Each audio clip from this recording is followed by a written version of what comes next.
My name is Ashlyn Pinkins, and I'm from New Orleans, Louisiana. Last year, I was selected to serve on this board, and we're a board of 25 students all across the country who work hard to inspire family, friends, schools, and communities to be healthier. I can't stress this enough.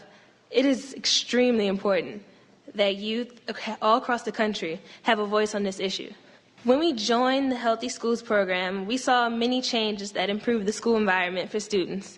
For instance, students now have access to the gym in the morning and at lunchtime, and we also made healthy changes in the cafeteria, including offering fruit smoothies at lunch and other healthy snack options. On behalf of all the students at Thomas Jefferson and the more than 7 million students who attend Healthy Schools programs, schools across the country, I want to thank you all for doing this important work. Now I'd like to introduce Dr. David Faxon, Chairman of the Board of Directors for the Alliance for a Healthier Generation.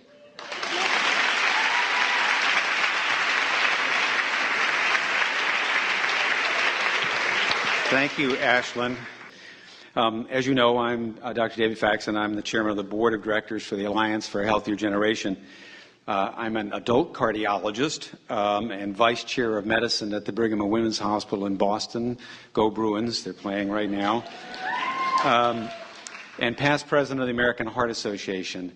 And I got involved in the Alliance in 2006 and was incredibly impressed by the organization. I think there are a lot of reasons. One of my great pleasures in my role as chairman of the board of the Alliance is the opportunity to interact with our co-lead and the next speaker.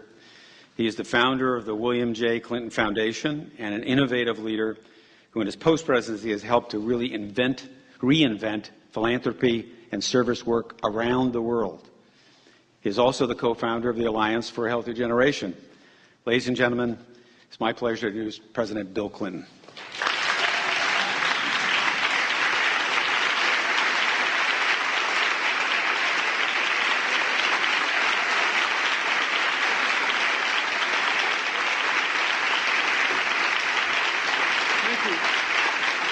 Thank you. You all sit down. Thank you. Thank you very much. Dr. Faxon, thank you for the introduction, for your remarks, for your leadership as the board chair of our alliance. I want to thank our other board members who are here, and Jenny Ehrlich, who makes all this possible. It's been great, she and her staff. I'm very grateful to all of them. I also want to recognize again Ashlyn Pinkins, who is on our Youth Advisory Board. We had a talk. She and her mother is here, too. Where's her mother?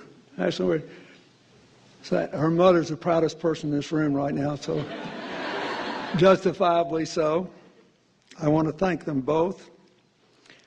I'd like to thank Shelley Fold, the Executive Director of the President's Council on Fitness, Sports, and Nutrition, along with one of her most distinguished council members, Michelle Kwan, known to many of us as an Olympic figure skater, but I just acknowledge that she recently got a graduate degree in international affairs from, whoa, it gets better, from the Fletcher School of Law and Diplomacy at Tufts, which, as I told her, means that in my major area of academic study, she is now officially better educated than I am.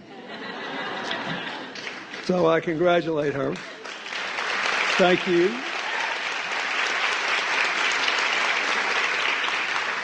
I want to thank Dr. Proctor and all the people here from the Robert Wood Johnson Foundation. I will recognize them in a moment. I think the mayor was here, Representative Linda Taylor from Arkansas is here. My former Secretary of Transportation and one of my great friends who began working for me in 1983 when we were both young men, Rodney Slater is here. Rodney, where are you?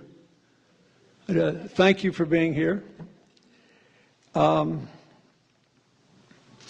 want to thank all the educators who are here. One, I flew down only after the winners had been picked.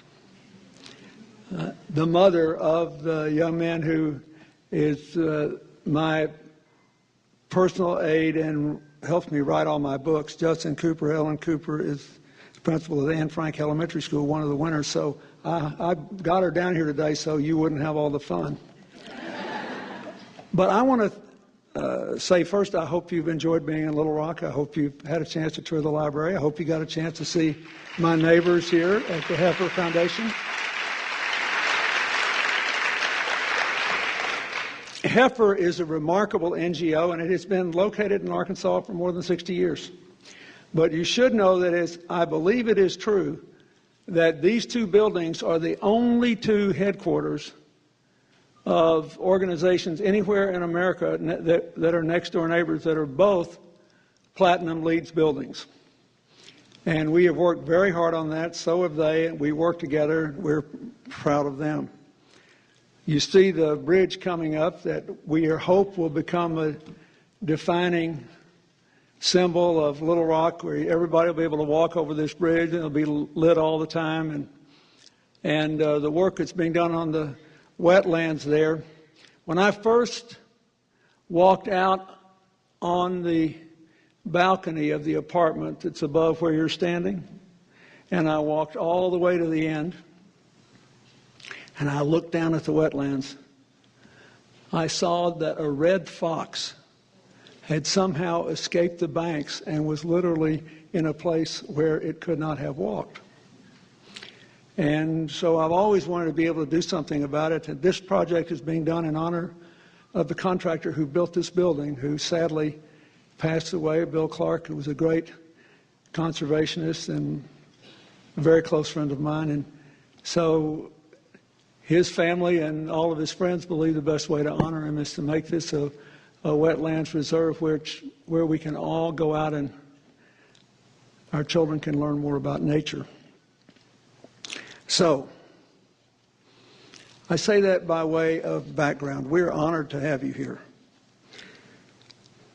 I want to thank all of you for doing what you did to earn the recognition that got you invited.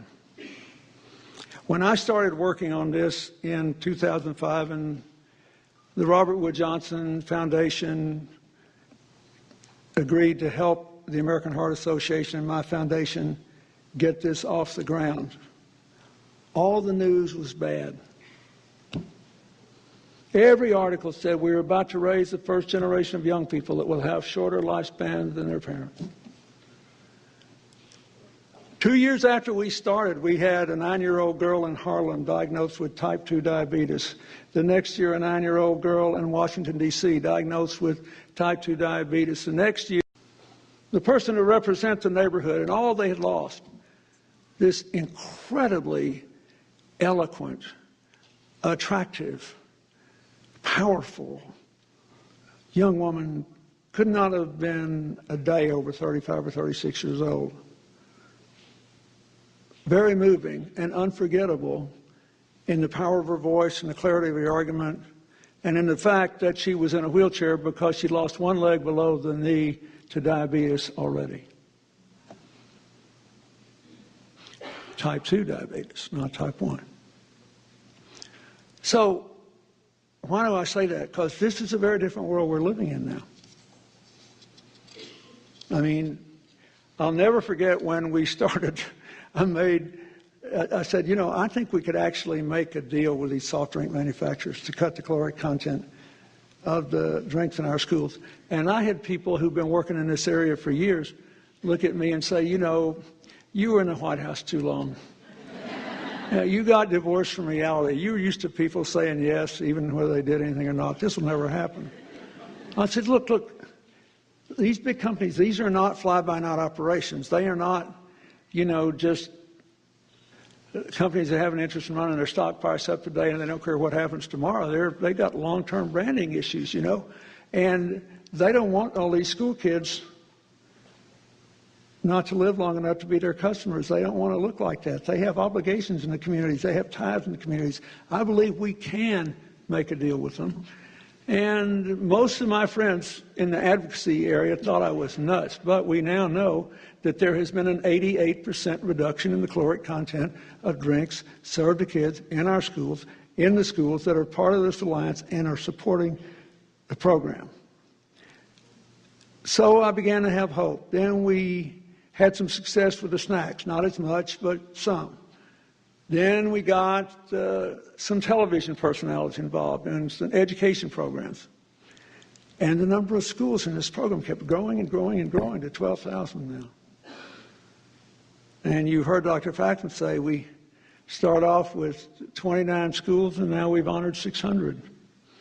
Most important thing is 275 this year. This is going up exponentially. Why? I don't think it's very complicated. We love our children. We believe in the future of this country. We don't want any of these kids cut out of it.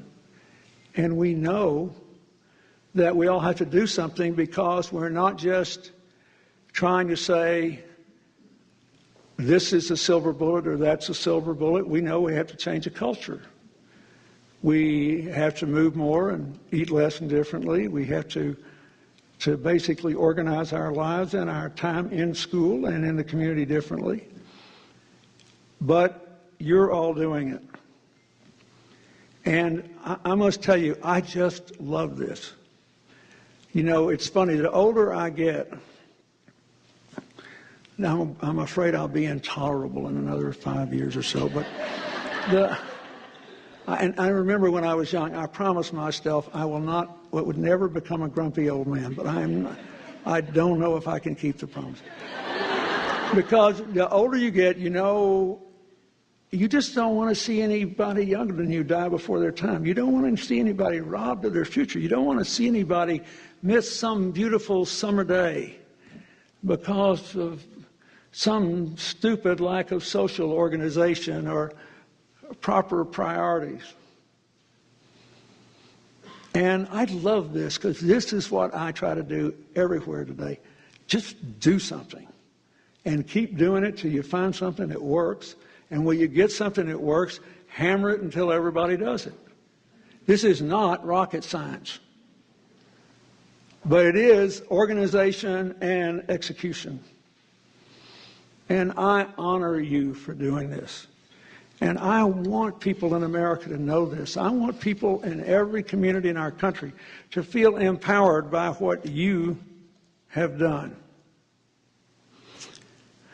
And if they did, I think that instead of 12,000 schools, we'd soon have all of them.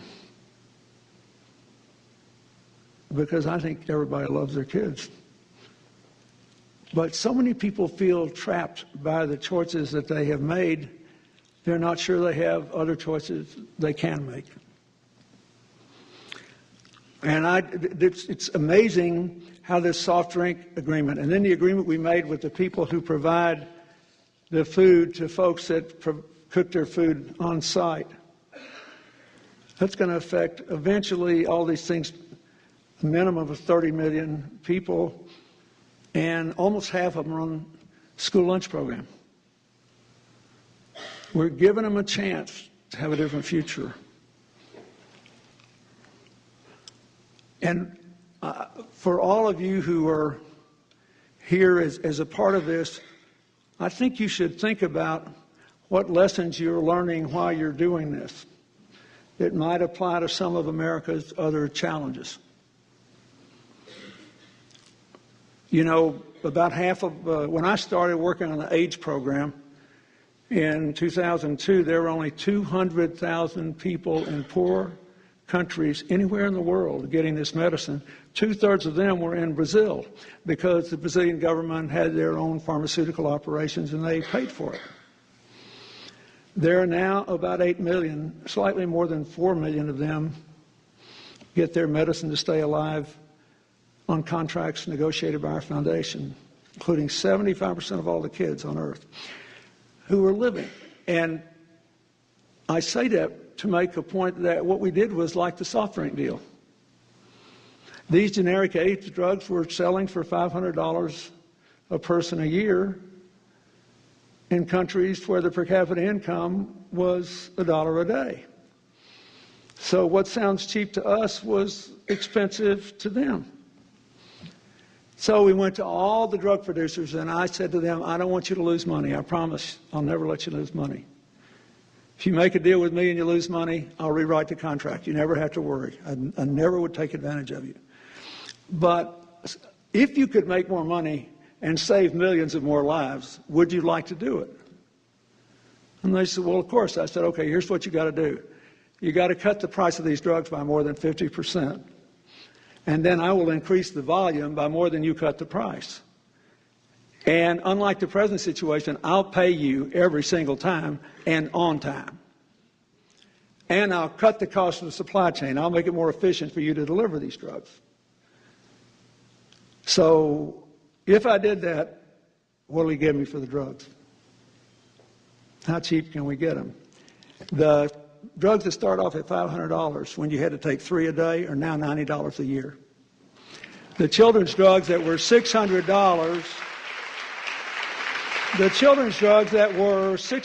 are now $60 a year.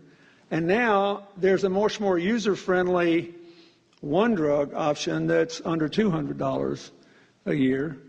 And this is unbelievable. And because we're trying to lower the cost of the so-called second-line drugs that you have to take when the first ones run out, so there's only about 10% as many people on them. They're always way more expensive. We actually, with the help of the Gates Foundation and some others, set up a laboratory in Washington, D.C. with chemists and 2 undergraduates at Howard University. They've graduated now. But these young undergraduates took the most critical drug in the second-line regimen, tenofovir, figured out how to deconstruct it and reconstruct it in a way that saved 20% of the cost. Undergraduates at Howard University. We can all do things like this. Now, why am I saying this? Because really, if you think about it, it's all the same fight. We're trying to maximize human potential. We're trying to empower people to live their own lives. We're trying to deal with systems that are supposed to work for our young people that don't. You made them work. And I am very grateful. Because the press has been kind enough to cover this, I want to just mention a few things. Everybody here has a success story, but I want to give a flavor of what happened. Emerson Elementary in Kearney, Nebraska. Stop. Nebraska was the last state I visited as president, so I could go to all 50 states. And I went to Kearney. So good for you. But listen to this. Their district-wide BMI results concluded that Emerson students had the highest average BMI in their district. With the help of the Healthy Schools program, they implemented a number of changes, including an after-school running club and making vegetables and fruits the only offerings for daily snacks. Listen to this. This year's school-level BMI report showed a decrease in the prevalence of children being overweight or obese in this school of almost 18%. 1 year. Stunning.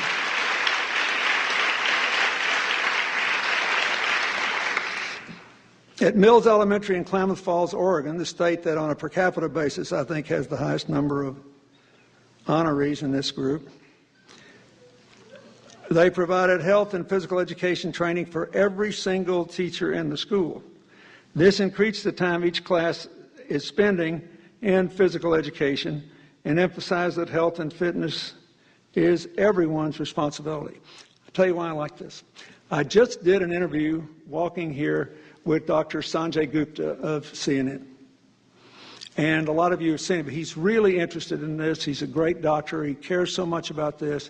He has devoted a lot of time and resources of CNN to trying to tell your story and America's story and reach more people.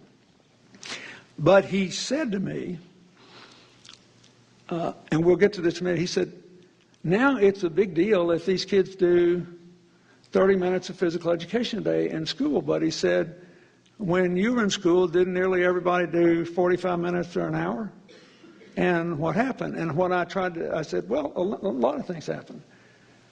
First of all, schools got strapped for cash. This is the This group of children in the last decade coming into our school, so beginning with you, when you were in kindergarten, is the first group bigger than the baby boom generation.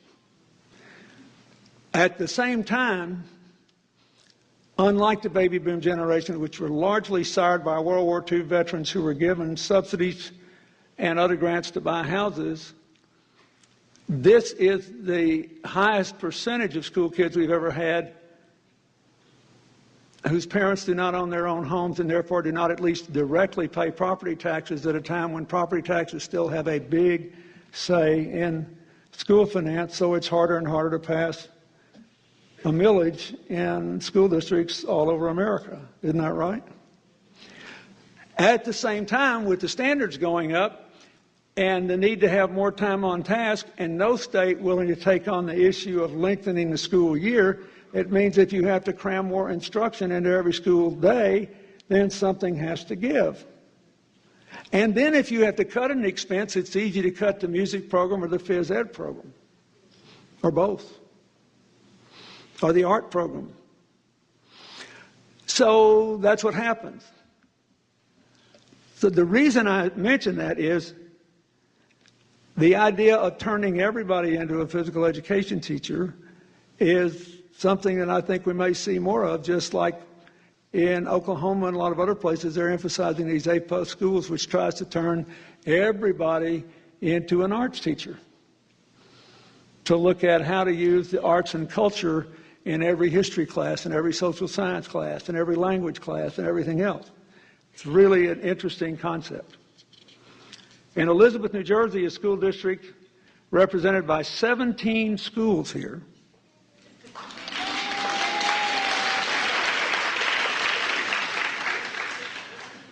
Juan Pablo Duarte School provides menus with the nutrition content, including sugar and calorie content, to all students and parents.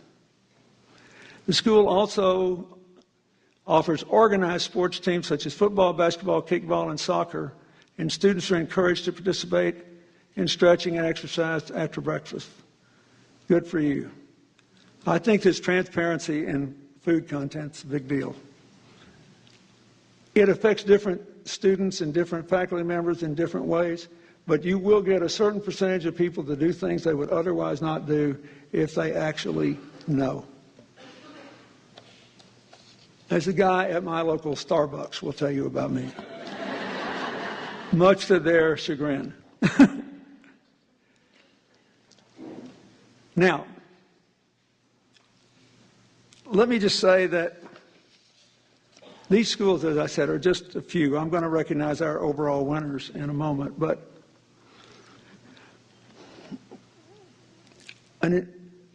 this program has been helped in many places. We get the whole Miami-Dade School District here, I think, because but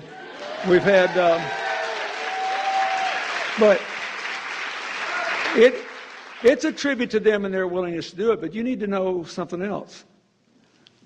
We had one foundation and two wealthy donors, a husband and wife, who were willing to fund the district's involvement in this. They cared enough to give these people a chance to do this.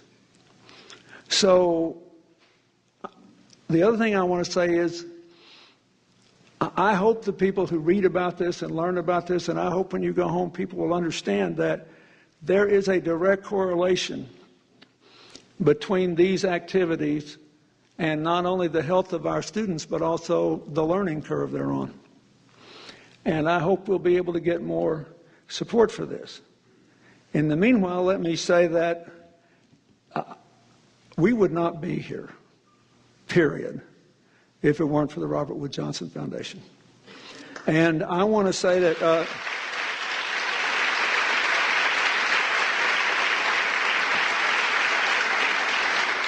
they have invested already more than $27 million in the Healthy Schools program. And today they are committing another $23.2 million to this program.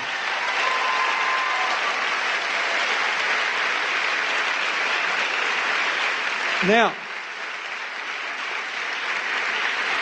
let me explain what that means. We are now at 12,000 schools.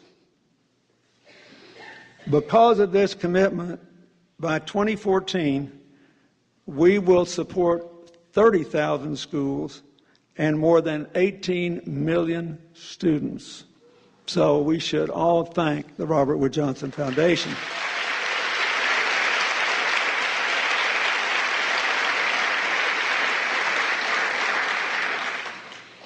And this goes beyond the money we receive, too. The Robert Wood Johnson Foundation is basically leading a movement across America to get other people to do the same thing. They believe we can not just reverse the tide of childhood obesity, that we can eliminate it. And I'm honored and proud that the Healthy Schools program is a key part of their strategy. I would like now to ask Dr. Dwayne Proctor, the director of the Robert Wood Johnson Foundation's Childhood Obesity Team, to come up to the program and to say a few words.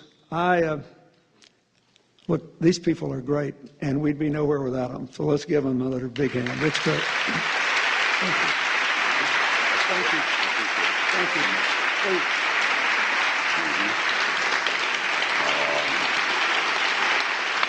Thank you.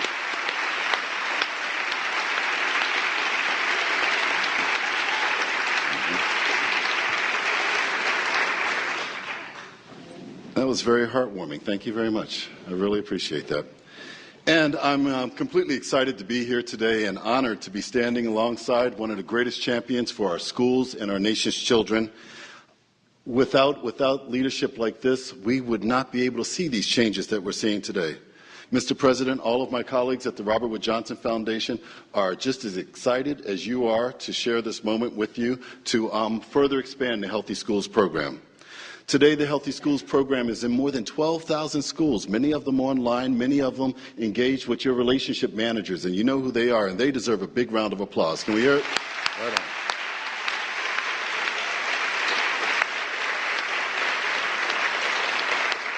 And so as we're here today, we want to take this spirit, the spirit of understanding exactly what we're doing, what we're trying to accomplish, and we want all teachers and all principals and all superintendents and all people who care about our schools to learn from the Healthy Schools program so that they can also have healthy schools all over the country as well. You've shown that it's possible to transform schools into healthier places where we can learn and work. With tasty, nutritious foods in our schools and our cafeterias and opportunities to be physically active as a part of our school day, we need that. All of us need that so that we can lead healthy lives. And you've done it all in an era of enormous challenge for our nation's schools. And that fact alone makes this so much more impressive. And congratulations for everything that you've done to help us, sir. Congratulations, everybody.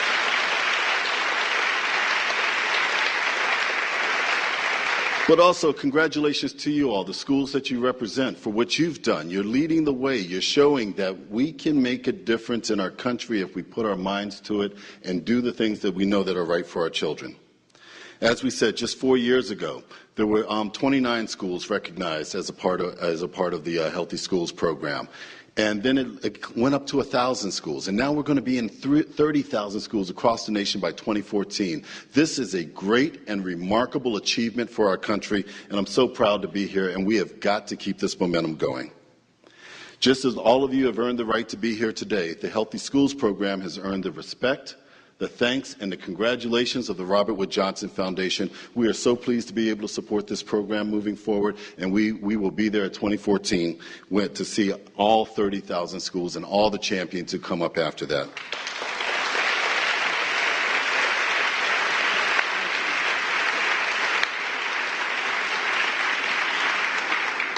This program, the Healthy Schools program, is the cornerstone of our efforts to reverse the childhood obesity epidemic by 2015. We are so proud of the work that goes on here. The Robert Wood Johnson Foundation is firmly committed to continuing this work to reverse the epidemic, and I can't wait till we get to that point where we can say that we actually did what other people thought couldn't be done. So now I will give you back the podium, sir, and allow you to introduce the gold winners. It's a pleasure. Thank you, sir. Thank you very much.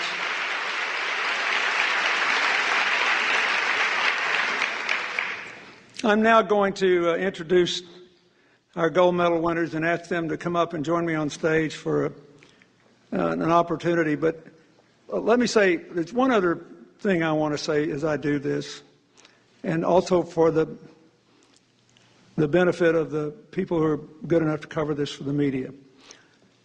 Every school that is being honored here in some way has improved the quality of the food its children are eating and increased the way they're moving around, some of them in incredibly innovative ways. Almost all of them have also involved more of the staff in this endeavor and tried to empower the faculty and the staff to lead healthier lives for their children and their families, and to be role models. An increasing number of them are trying to stay open more at nights and on the weekends so that the schools will become community centers of changing the whole culture in a healthier and better direction. For all of that, I am very grateful. I think that the people who have television programs that have worked on this deserve a lot of credit, and I would be remiss if I didn't say how much I personally appreciate America's most famous garden grower, Michelle Obama, for what she has done in trying to give really good publicity to healthier food and more activity. Now, we have 275 award-winning schools here. But last year, we had our first ever Gold Award-winning school, Memorial High, in West New York, New Jersey. For those of you who don't live on the East Coast, that may seem like an oxymoron, New York, New Jersey. But we do have a narrow separation by a little river, and on the other side and some clever devil once thought, well, since I'm in New Jersey, what a hoot, I'll say it's West New York. There it is. I say that to point out these things aren't given out easily. And the Gold Award winners this year, this is the first time we've had two, and the first time we ever had an elementary school. But the first is Rio Hondo in Arcadia, California, and the second is Northeast Magnet School in Danville, Illinois. These schools come from very different parts of the country, but both found ways to meet the strictest criteria of the Alliance and really change the culture within their schools to make them healthier places to live and work.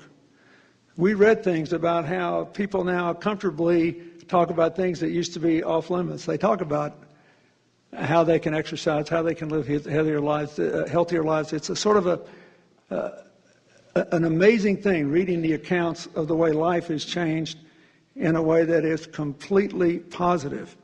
I say this because, again, when I was doing my little interview with Dr. Gupta on the way in here, he said, you know, your friend Dean Ornish, he always says that even though this is a terrible public health problem, we will never change it by telling people how bad it is. We've got to show people how good it can be if we change. So we can do more good with a positive alternative that's relatively user-friendly than by just beating people over the head about the problem.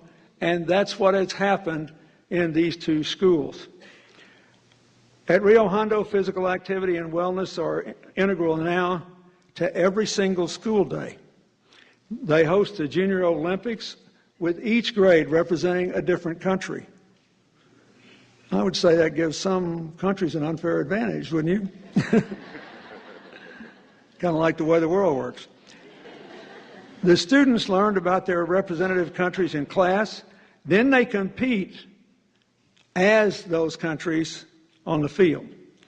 Rio Hondo also includes health and wellness messages in their communications home so that parents can reinforce a consistent, healthy message. Northeast Elementary in Danville, Illinois, improved their school meals to meet the Alliance guidelines, used grant money they won from the state to serve fresh foods and vegetables in the cafeteria and in the classrooms as snacks, increase the whole exercise environment of the school and the involvement of all the staff. So they won this in very stiff competition. I encourage all of you to keep involved, to keep working. The future of our children and the future of our country is riding on it. And I believe that to the extent you are successful, your students will learn more, they will be happier, and America's future will be brighter. I'd like now to ask the two gold schools and our CEO of the Alliance, Jenny Ehrlich, to come up here and stand with us, and let's have a photo, and then we will be adjourned. Thank you, and God bless you. Enjoy the night out tonight out on the road.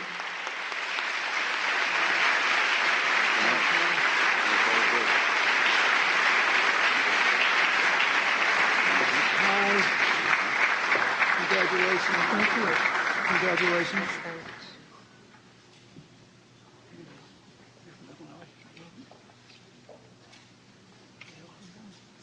Okay, you guys come here. Come. Well, I'll be up against the wall here. Here you go. Now, here you go.